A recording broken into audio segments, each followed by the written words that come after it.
목사에게 있어서 가장 힘들고도 중요한 것이 사실 말씀을 전하는 것일 것입니다. 어떤 목사님이 계셨는데 말씀에 대한 부담을 느끼신 이분께서 좀 더 말씀을 발전시키기 위해서 교회 건축이 끝날 무렵에 건축을 담당하는 집사님께 부탁을 한 것입니다. 집사님, 건축 마칠 때쯤에 이 강대상을 좀 특별하게 제작해 주십시오. 저희 강대상도 되게 특별한 강대상이거든요. 이 안에 많은 기능들이 들어가 있는데 이 강대상을 좀 고쳐 주십시오. 제가 크게 설교를 할 때 외칠 때는 이 강대상이 뒤로 쫙 빠졌다가 조용히 말할 때는 앞으로 쑥 나오는 그런 장치를 만들어 주신다면 좀 더 이렇게 목소리가 좀 잘 들리고 그러지 않겠습니까? 라고 했더니 집사님께서 한 가지를 더 장치하면 좋겠다라고 했습니다. 목사님, 혹시 목사님 설교가 좀 더 길어지면 밑으로 쑥 떨어지는 기능 어떻습니까? 를 넣자고 했는데 그렇습니다. 참 이 설교라고 하는 것이 참으로 어렵습니다. 이 강대상을 바꾼다고 노력을 한다고 되는 것이 아니죠.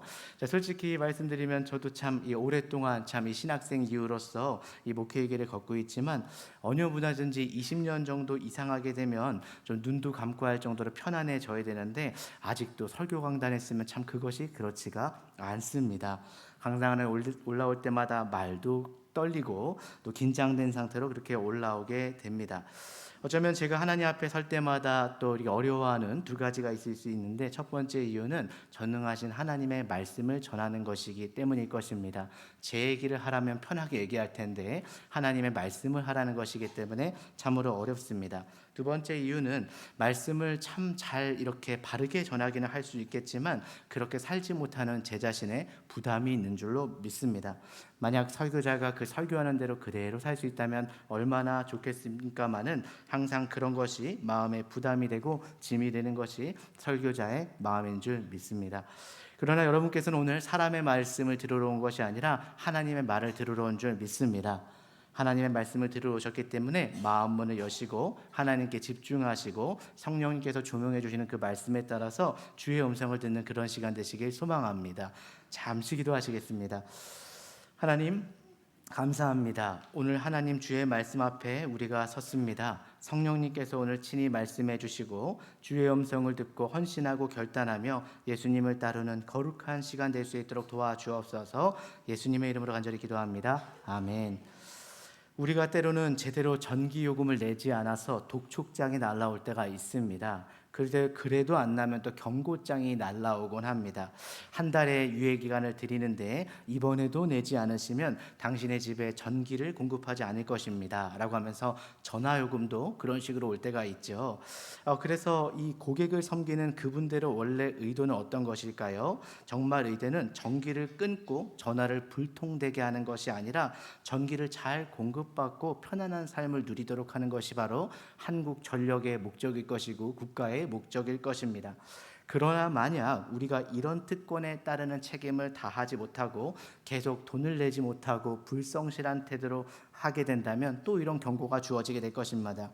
만약 이 말을 듣지 않으면 우리는 지금까지 당신에게 베풀었던 모든 혜택을 중지할 것이고 당신은 그 대가를 치러야지만이 다시 공급받을 수 있을 것입니다 라는 공지를 받게 될 것입니다. 그러나 이것은 본심이 아닐 것입니다. 어떤 뜻일까요? 전기가 끊기는 어려운 상황이 오기 전에 요금을 빨리 내리고 어려움을 면하라는 그런 경고일 것입니다. 자, 오늘 본문에 보시면 하나님은 선지자 요나를 보내서 니느웨 사람들을 통해 가지고 심판의 메시지를 외치도록 하셨습니다. 오늘 요나서 3장 4절 한번 같이 읽어볼까요? 시작. 요나가 그 성읍에 들어가서 하루 동안 다니며 외쳐 이르되 40일이 지나면 니느웨가 무너지리라 하였더니 아멘. 40일이 지나면 이 니느웨 성이 무너질 것이다 라고 말한 것입니다.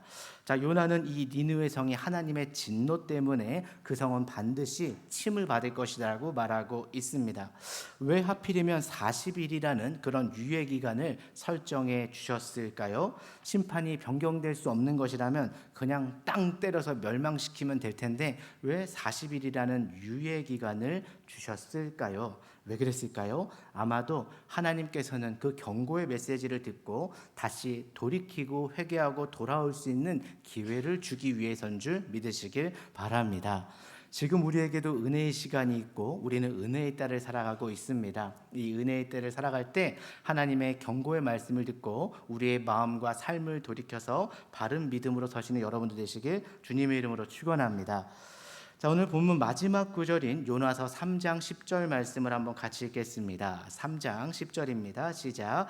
하나님이 그들이 행한 것 곧 그 악한 길에서 돌이켜 떠난 것을 보시고 하나님이 뜻을 돌이키사 그들에게 내리라고 말씀하신 재앙을 내리지 아니하시리라. 아멘.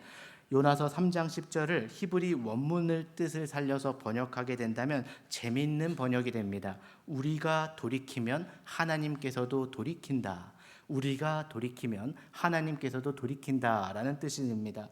회개란 바로 돌이킨다라는 뜻을 가지고 있습니다. 다시 말해서 우리가 뜻을 돌이키면 하나님께서도 그 음성을 듣고 하늘에서도 돌이킨다라고 말씀하고 있습니다.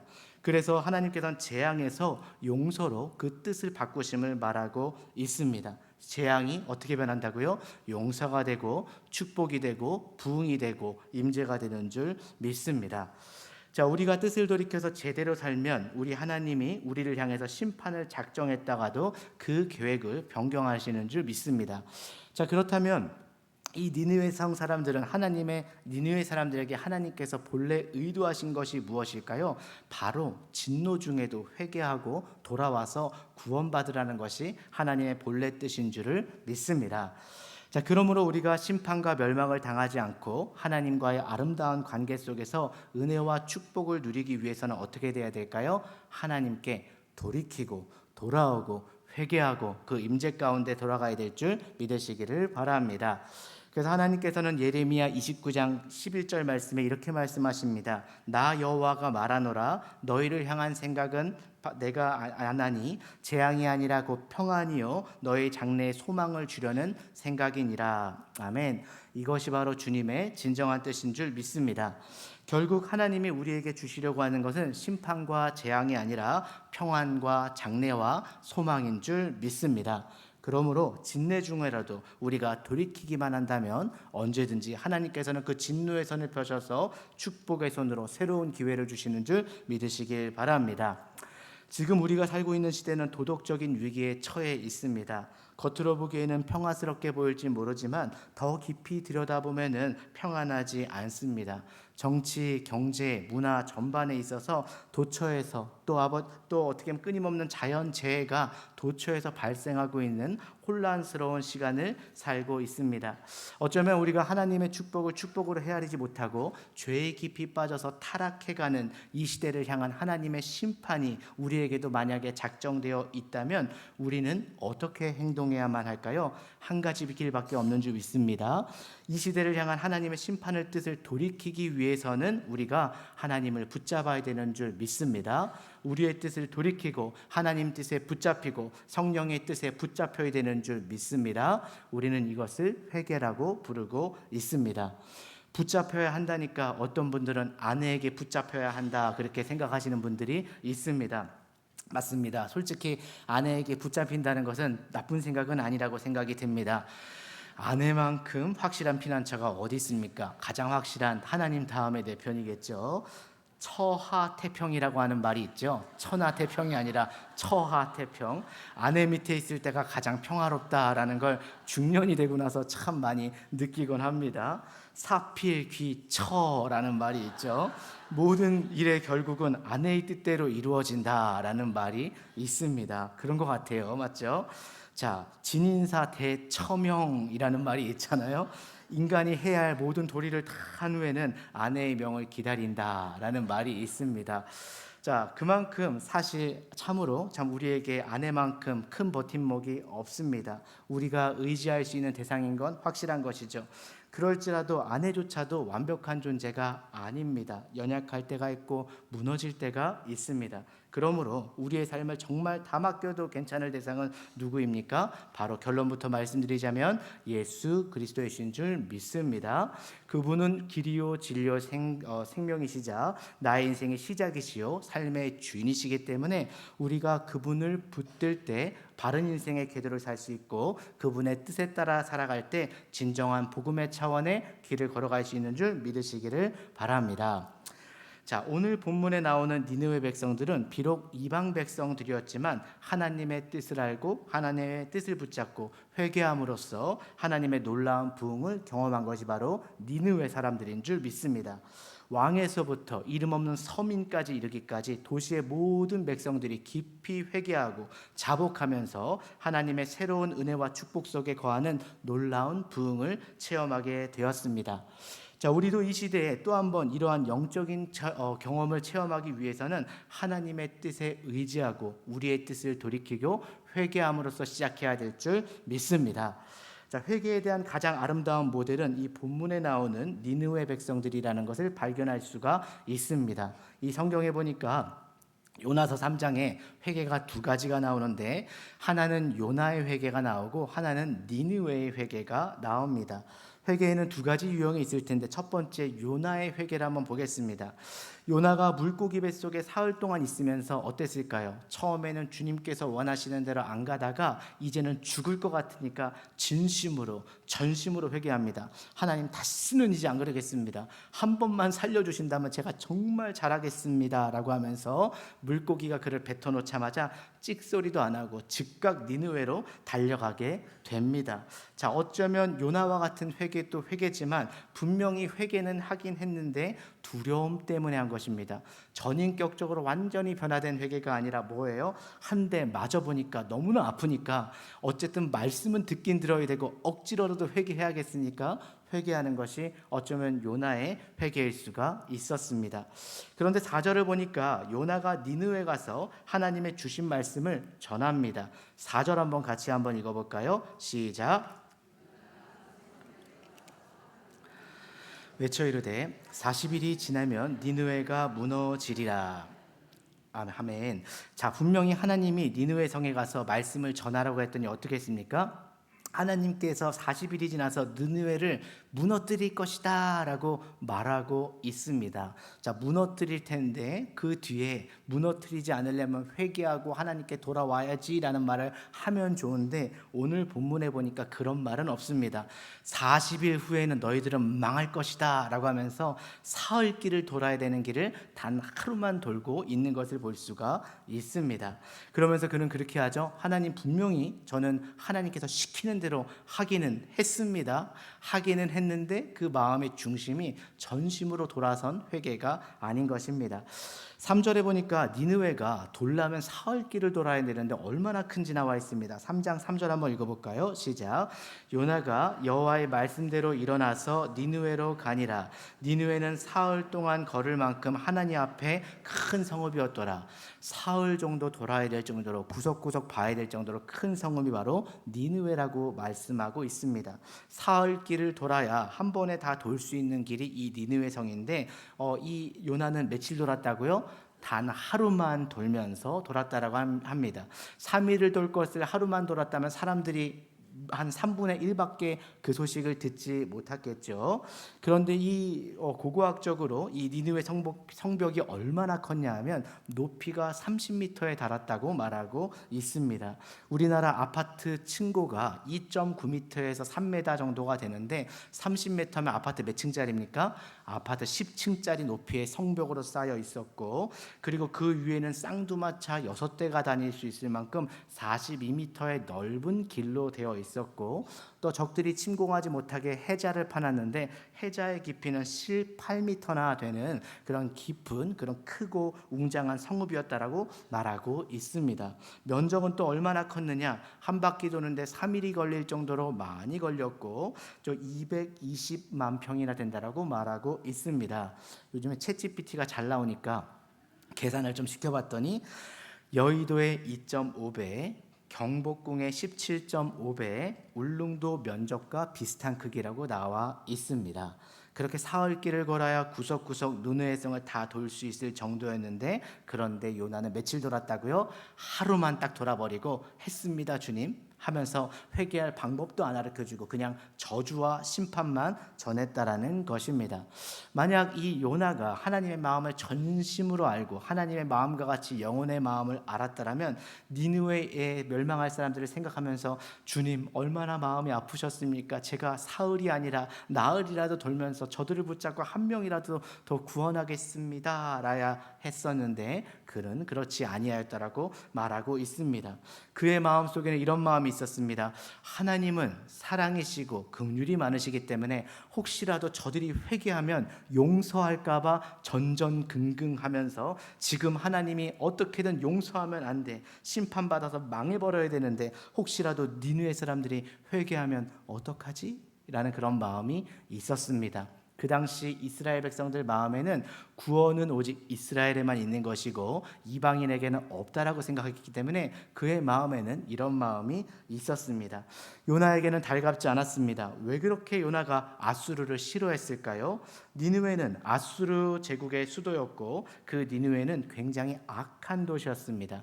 또 북이스라엘의 입장에서 보면 자기들을 멸망시킬 수도 있는 정말 무시무시한 국가였습니다. 그래서 하나님께서는 니느웨를 멸망시킨다는 이야기를 요나에게 했을 때 요나는 어떤 거였어요? 잘됐다, 그냥 쌤통이다, 그냥 확 망해버려라라는 마음이 있었다라는 것입니다. 그래서 하루 동안 돌면서 어떻게 했어요? 심판의 메시지만 줄기차게 전했다라는 것입니다. 40일이 지나면 무너지리라 라는 말만 하면서 방법은 가르쳐주지 않았습니다. 자, 우리는 이러한 요나의 행동을 보면서 믿는 자의 잘못된 편견이 하나님의 사역을 가로막을 수가 있고 진정한 하나님의 뜻에서 완전히 다른 방향으로 이끌 수 있음을 우리는 볼 수가 있습니다. 한 대도시의 지하철에서 실제로 있었던 일입니다. 지하철에 한 아버지와 4명의 아이들이 타고 올라탔습니다. 아이들이 지하철 타면 어떻습니까? 남자 아이들 막 뛰놀면서 잡기놀이도 하고 막 그렇잖아요. 그런데 개구진 아이들이 올라탔는데 시끄럽게 장난을 치면서 막 놀면서 승객들에게 다소 불편을 주었던 것 같습니다. 사람들은 인상을 찌푸리고 속으로 도대체 저 아버지는 뭐 하는 사람인 거지? 왜 아이들을 조용히 시키지 않고 떠들게 놔두는 거야? 라고 하면서 불만을 품었습니다. 한 남자가 보다 못해서 아버지에게 말합니다. 아이들이 좀 시끄러운데 좀 이렇게 좀 조용히 좀 시켜주면 안 되겠습니까? 라고 그 남자에게 정중하게 말했습니다.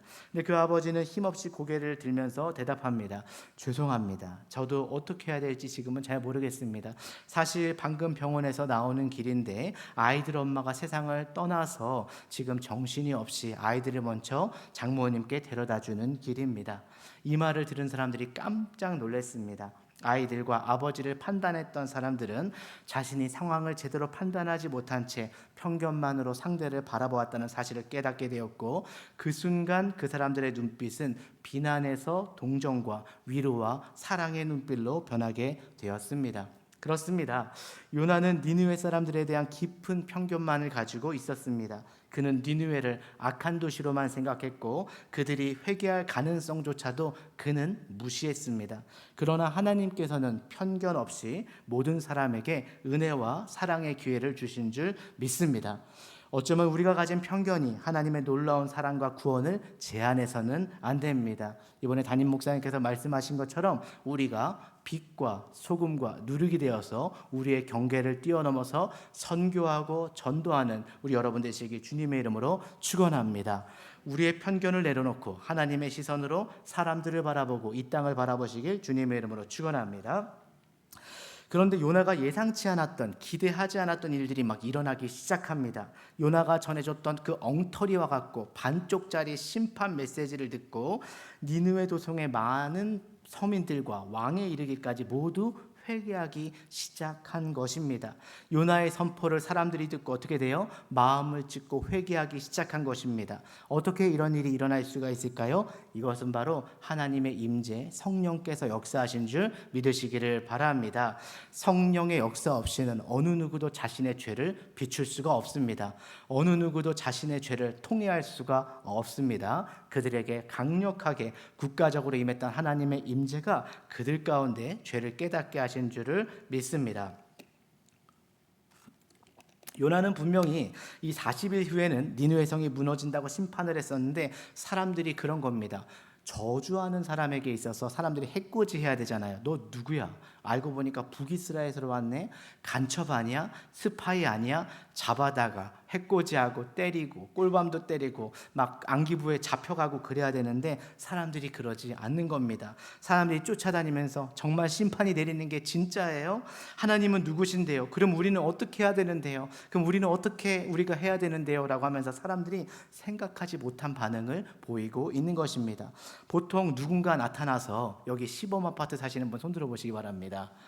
네, 시범, 장미, 화랑, 광장 다 있잖아요. 어느 날 그런 거죠. 어떤 사람이 나타나서 여의도의 시범 아파트가 이제 40일에 무너질 겁니다 라고 하면 어머 재개발 들어가야 되는데 이게 무너지면 어떡하지? 장미, 한양 다 무너진다고 해보신다고 생각해 보시기 바랍니다.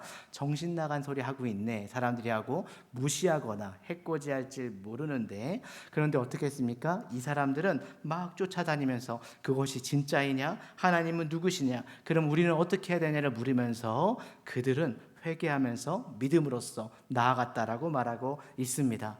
요나는 그럴수록 점점 불안해지기 시작했습니다. 이거 잘못하다가는 회개의 역사가 일어나가지고 구원받으면 안 되는데 라고 생각을 하고 있었습니다. 그런데 니느웨 사람들에게 진정한 회개가 성령 가운데 터져나오기 시작합니다. 5절과 6절 함께 같이 읽겠습니다. 5절 6절 시작. 니느웨 사람들이 하나님을 믿고 금식을 선포하고 굵은 베옷을 입은지라 그 일이 니느웨 왕에게 들림에 왕이 보좌에서 일어나 왕복을 벗고 굵은 베옷을 입고 제위에 앉으니라. 아멘. 성령께서 도시적으로 역사하시고 국가적으로 역사하시니까 어떻게 됩니까? 왕으로부터 시작해서 모든 사람들이 자기 죄를 회개하기 시작했습니다. 또한 누구까지 금식시켜요? 짐승까지 금식시키는 바람에 온 니느웨가 시끌벅적한 그런 시간이 되었습니다. 사람들이 굶어서 배가 고프기도 하고 짐승들은 밥 안 주니까 꾀꾀거리기도 하는 그런 시간이 되었는데, 니느웨는 단순히 요나가 회개했던 것처럼 겉으로만 회개한 것이 아니라 전심으로 그 심판 중에도 긍휼을 구하는 전심의 회개를 한 줄을 믿습니다. 참 아이러니하지 않습니까? 선지자는 겉으로만 회개하는 것을 했는데 정작 이방인들은 어떤 회개를 했어요? 전심으로 마음을 내놓는 회개를 한 줄 믿습니다. 지금 이 시대도 마찬가지입니다. 하나님께서는 우리에게 있어서도 회개와 우리의 심령을 보시는데 여러분들의 심령이 전심으로 하나님께 내어놓는 정말 니느웨와 같은 회개가 되시길 주님의 이름으로 축원합니다. 여러분들도 회개를 하고 계시나요? 여러분들도 자녀를 잘 길러봐서 아실 줄 믿습니다. 저도 자녀가 셋이 있는데 지금은 잘 안 싸웁니다. 그런데 크니까 이제 오빠는 군대를 갔고 이제 딸 둘만 있어가지고 저희 집은 여자 셋에 저 혼자 살아요. 그래서 하다 보면 가끔씩 그 딸들이 크니까 내가 옷을 뭘 입고 있어야 될까도 생각을 해야 되고 내가 혹시 속옷바람은 아닐까를 생각해야 되는 그런 때가 된 것 같습니다.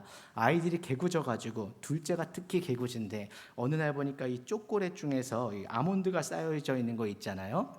그래가지고 초콜릿을 갖다가 자기가 다 먹고 아몬드만 쪽쪽 빨아가지고 말려놓은 거예요.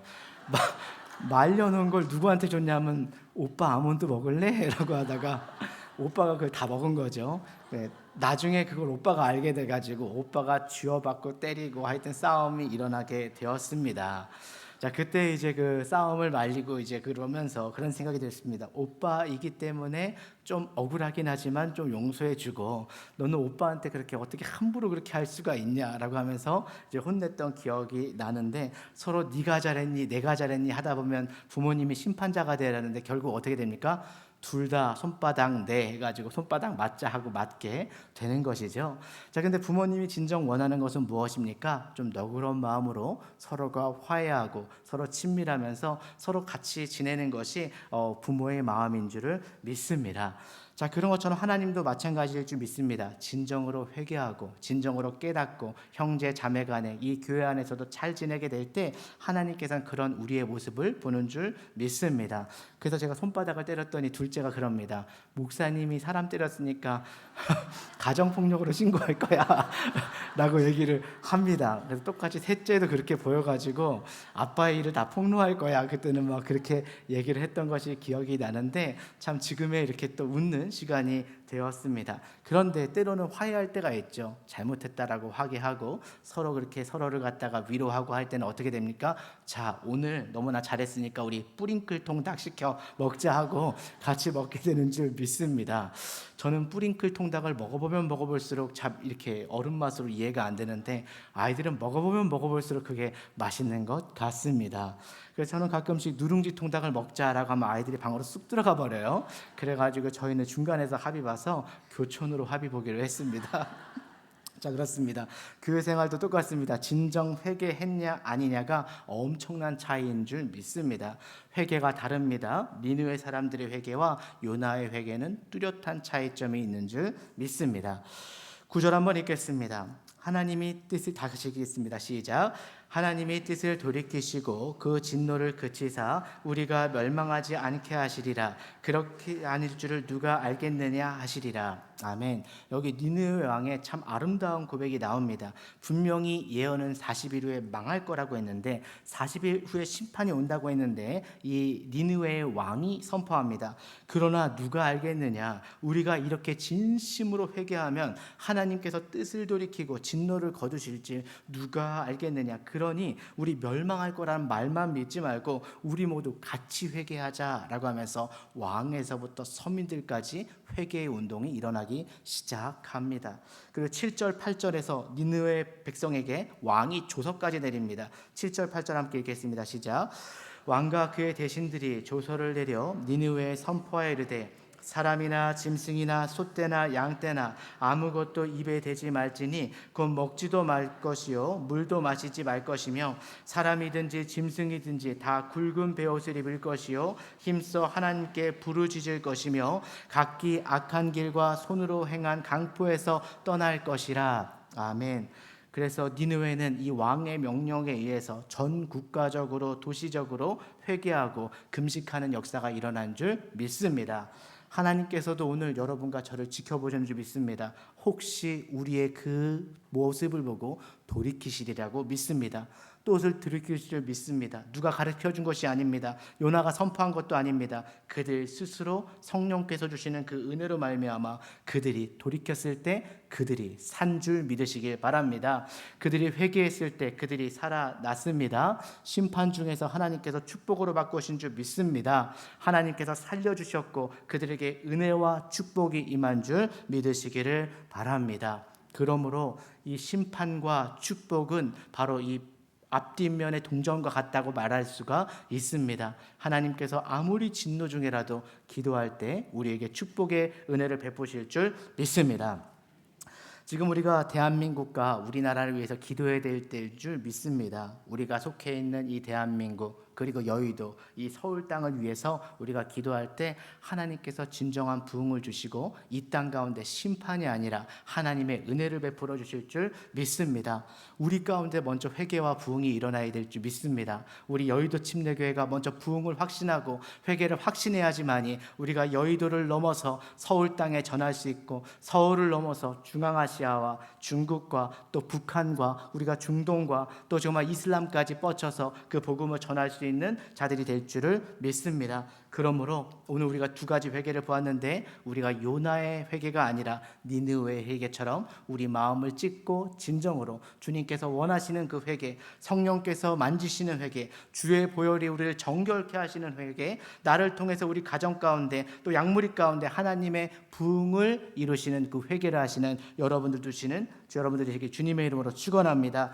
이제는 우리가 사는 것이 아니라 우리가 주를 위해서 주 뜻대로 사는 백성이 될 줄을 믿습니다.